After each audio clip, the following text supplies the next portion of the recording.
Hey guys, welcome to my channel Programmatically, and in this video we'll be looking at how to create a PAT token or a personal access token on GitHub. What that does is that we'll be using a PAT token instead of our traditional username and password method to commit, pull, and push our GitHub repositories through our terminal. So let's get started. So first of all, let me give some background. A PAT token, the personal access token, has replaced the traditional username and password method because it's been made obsolete by GitHub. So you have to make a PAT token now in order to work with your GitHub repository through terminal or command line. What PAT gives you more is that it allows you to specify rights and privileges you want to assign. Okay, so for example, if you have multiple users working on the same repository and you want to assign roles and privileges to each of these users, you can create multiple PAT tokens and assign each one of them those specific PAT token with individual specific rights and privileges. So what we'll be doing in this video is I'll show you how to create a PAT token on GitHub, use it on our terminal to clone, commit, push, and everything on our local repository. All right, so that being said, let's get started. So as you can see over here, I'm working on virtual machine, Ubuntu virtual machine.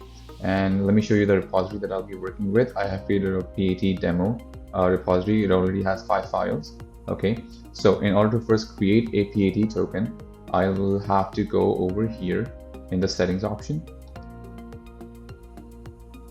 and scroll at the bottom, and here you'll see developer settings on the left panel. Just click over here, click on personal access tokens and tokens classic, then on the right, generate new token. Now over here you're gonna name your token name whatever you might want to. I'm gonna say demo.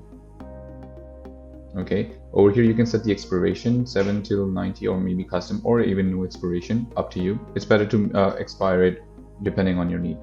Okay, and like what I said before, these are all the rights you can provide to this specific token that is going to generate. Okay, I'm not going to go into much detail, but for now, just click on this first one. It gives you all the rights for the repository, dealing with the repository, like full control on private repositories and public repositories. Okay, for this GitHub account. So I'm just going to click over here, hit on generate token, and there we go.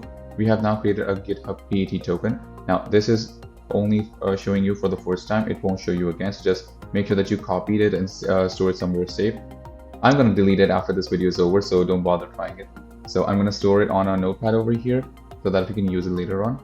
Now let's open up a terminal and see if we can clone this. To that I'm going to do copy this URL, go to over here.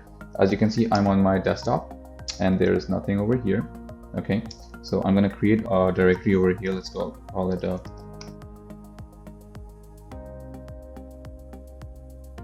all right, so we have created a demo PAT directory. I'm now gonna clone the repository. I'm first gonna show you how to clone it unsuccessfully using the username and password method. Then I'll be shifting to PAT mode.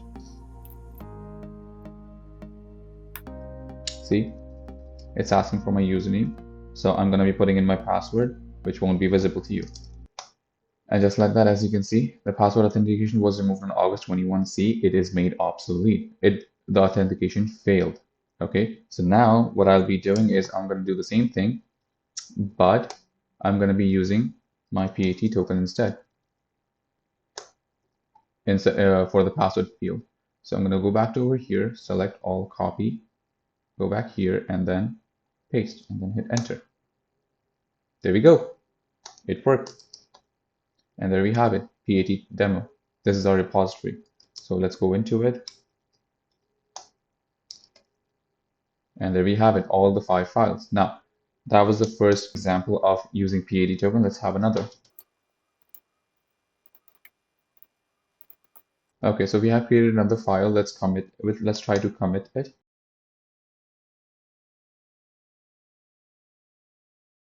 Okay, that's that. Now let's try to push it on our server repository on GitHub. And there we go. It asks for our password. Again, if I do our regular username and password, it goes to failed authentication. Let's try with PAT token.